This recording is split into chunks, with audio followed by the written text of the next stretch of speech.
வணக்கம் நண்பர்களே. இன்னைக்கு தேதியில் யூபிஎஸ்சி சிவில் சர்வீசஸ் எக்ஸாமினேஷனை பற்றி நிறைய பேருக்கு நல்ல அவேர்னஸ் இருக்குது.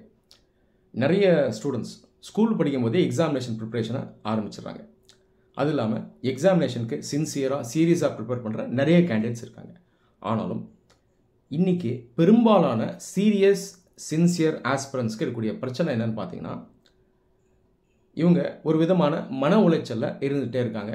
பயம் இவங்களுக்கு இருக்குது, ஆங்ஸைட்டி இருக்குது. செலக்ட் ஆகுமா இல்லையா அப்படின்ற யோசனை இவங்களுக்கு இருந்துகிட்டே இருக்கும். கான்ஃபிடன்ஸ் லெவல் கம்மியாக இருக்கும்.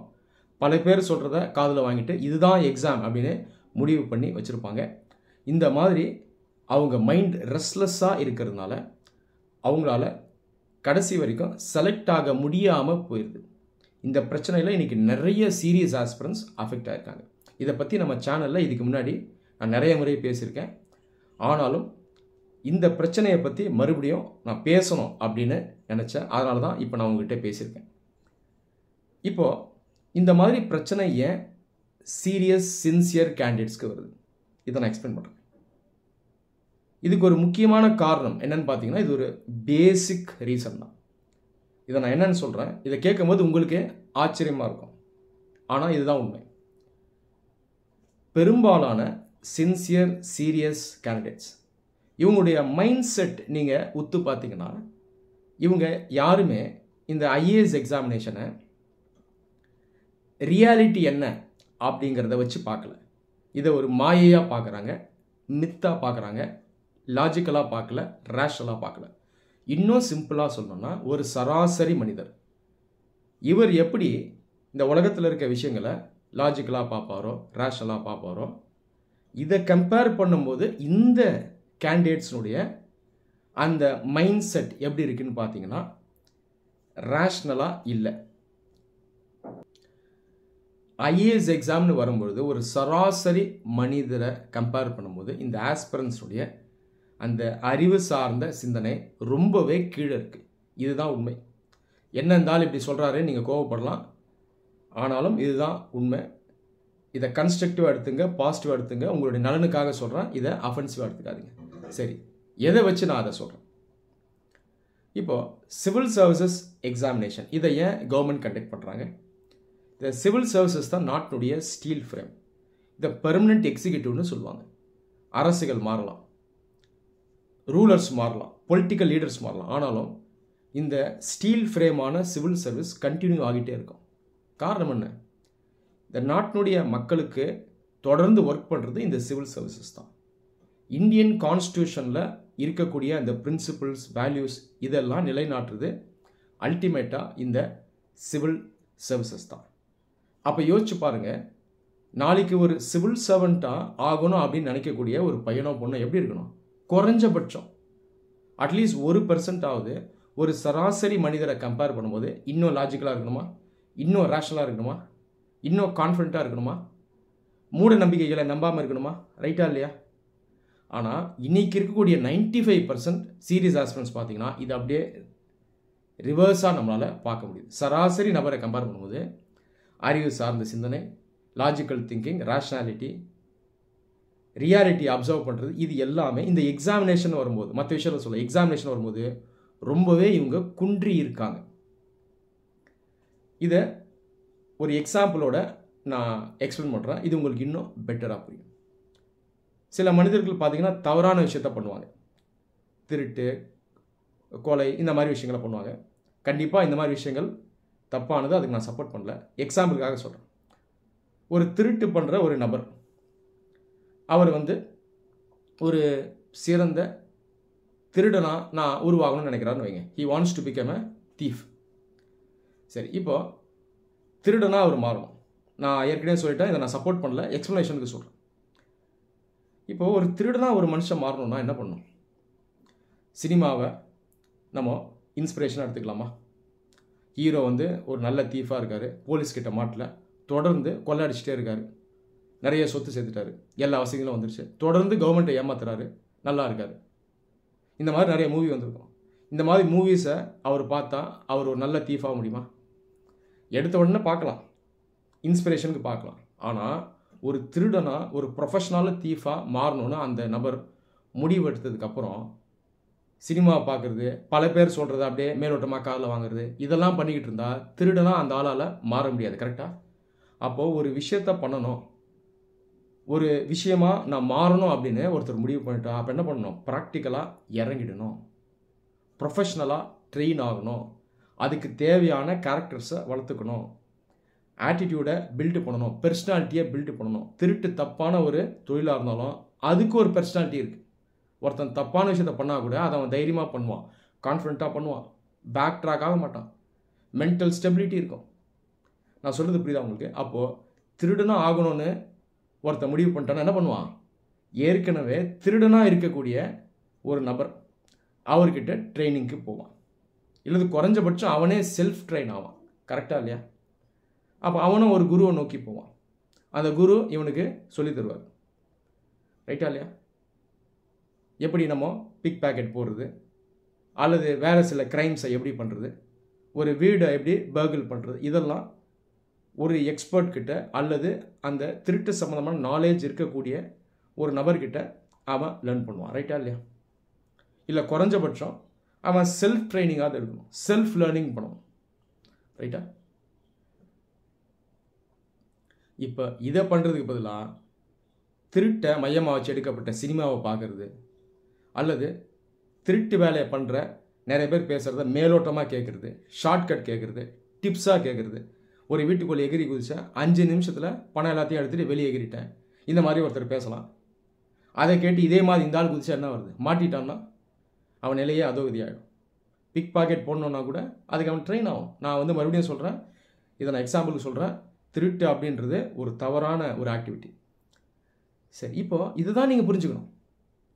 இந்த மாதிரி தான் ஒரு எக்ஸாம். அப்போது ஒரு தப்பை செய்யக்கூடிய ஒருத்தன் ஒரு ஆன்டி சோஷியல் ஆக்டிவிட்டி, கிரிமினல் ஆக்டிவிட்டியை செய்யணும் அப்படின்னு முடிவெடுத்த ஒருத்தன் கூட என்ன பண்ணுவான்? முதல்ல அதை கற்றுக்கணும், அந்த ஒரு நபராக மாறணும் அப்படின்னு அவன் முடித்ததுக்கப்புறம் கரெக்டான பெர்சனாலிட்டியை பில்ட் பண்ணுவான், ப்ராப்பராக ட்ரெயின் ஆவான், ப்ராக்டிக்கலாக இருப்பான். தேவையில்லாத விஷயங்கள் காதுக்கு சேரும்போது எடுத்துக்க மாட்டான். நான் சொல்கிறது புரியுதா? இப்போது நீ ஒரு வீட்டுக்குள்ளே எகிரி குதிச்சனா உன்னை நாய் அட்டாக் பண்ணுவோம், அந்த வீட்டில் இருக்கவங்க அடித்து காலை உடைச்சிருவாங்க, ஏன் உன்னை கொன்னே கூட போட்டுருவாங்க அப்படின்னு கூட நிறைய பேர் சொல்லலாம் இல்லையா? ஆனால் அதை அவன் காதில் வாங்க மாட்டான். ஆனால் இது ஐஏஎஸ் ஆஸ்பிரன்ஸ் பார்த்தீங்கன்னா எல்லாத்தையும் காதில் வாங்குவாங்க. ஐஏஎஸ் எக்ஸாம் எடுக்காத, நீ ஃபெயில் ஆயிடுவேன், வாழ்க்கை வீணாக போயிடும் அப்படின்னு நிறைய பேர் சொல்லுவாங்க. அல்லது வேறு விதமாக டிமோட்டிவேட் பண்ணுறவங்க இருப்பாங்க. அப்படி இல்லைன்னா மோட்டிவேஷனை கூட ராங்காக இருக்கும், சும்மா எழுதுப்பா வரும், ரிசர்வேஷன் இருக்குது, அவன் ஆகிறான் இவன் ஆகிறான், இப்படிலாம் தப்பாக மோட்டிவேட் பண்ணுறவங்களாம் இருக்காங்க. அப்போது ஒரு தவறான வேலையை செஞ்சால் கூட அதுக்கான பர்சனாலிட்டியை பில்டு பண்ணணும், ப்ராக்டிக்கலாக இருக்கணும், நம்ம டோட்டலாக ப்ராக்டிக்கலாக டிசிப்ளின்டாக மாறணும். ஆனால் இதை இன்றைக்கி பெரும்பாலான ஐஏஎஸ் ஆஸ்பிரன்ஸ் பண்ணுறதே கிடையாது. சாக்ரட்டிஸ் 2000 வருஷம் முன்னாடி சொன்னார், ஒரு மனிதன் அவனுடைய ஹால்மார்க் என்னன்னு பார்த்தீங்கன்னா சிந்தனை, சிந்திக்கணும், யோசிக்கணும். 2000 வருஷம் முன்னாடி சொன்னார். மற்றவன் சொல்கிறான்னு ஒரு விஷயத்தை நீ அப்படியே எடுக்கக்கூடாது, அப்படி எடுத்தனா நீ ஒரு மனிதனே இல்லை அப்படிங்கிறார். நீயே ஆய்வு பண்ணணும், நீயே அப்சர்வ் பண்ணு அப்படின்னு சாக்ரட்டிஸ் சொல்கிறார். டாக்டர் அம்பேத்கர் தான் சொன்னார், கல்வி தான் ஒரு மனுஷனை மாற்றும், கல்வி தான் ஒருத்தனை ரேஷ்னலாக மாற்றும் அப்படிங்கிறார். கல்வி இல்லைன்னா ஒருத்தன் ரேஷ்னலாக இருக்க முடியாது, அறிவு சார்ந்து வாழ முடியாது. அப்போது இந்த ஐஏஎஸ் எக்ஸாமினேஷனே கல்வி தானே, அதுக்கு தானே நம்ம வரோம், இதுதானே வேலையே.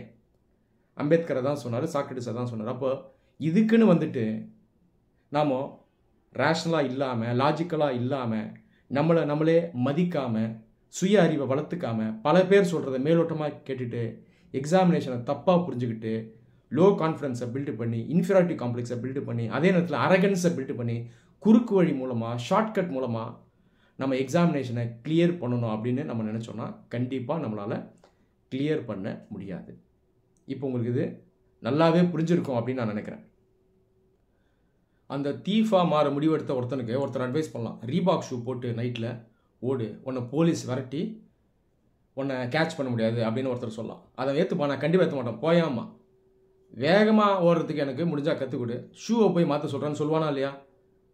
படிக்காத ஒருத்தன், அந்த அளவுக்கு நாலேஜ் இல்லாத ஒருத்தன், அவன் கூட ஒரு லட்சியத்தை நோக்கி போகும்போது லாஜிக்கலாக இருப்பான், மித்தை எடுத்துக்க மாட்டான், முட்டாள்தனத்தை எடுத்துக்க மாட்டான். ஷூ போட்டால் நான் எப்படி நல்ல தீஃபாக மாற முடியும், ரன்னிங்கில் வேகமாக போகணும் அப்படின்னு அவன் சொல்லுவான். ஆனால் இன்றைக்கி ஐஏஎஸ் ஆஸ்பிரன்ஸ் பாருங்கள், எது சொன்னாலும் நம்புறது, இந்த புக்கை படித்தா செலெக்ஷன், இந்த வெப்சைட்டுக்கு போனால் செலெக்ஷன், ஆன்சருக்குன்னு ஒரு மேஜிக் மாதிரி டெம்ப்ளேட் வச்சு எழுதிங்கன்னா செலெக்ஷன். இந்த மாதிரி யார் எது சொன்னாலும் நம்புறது.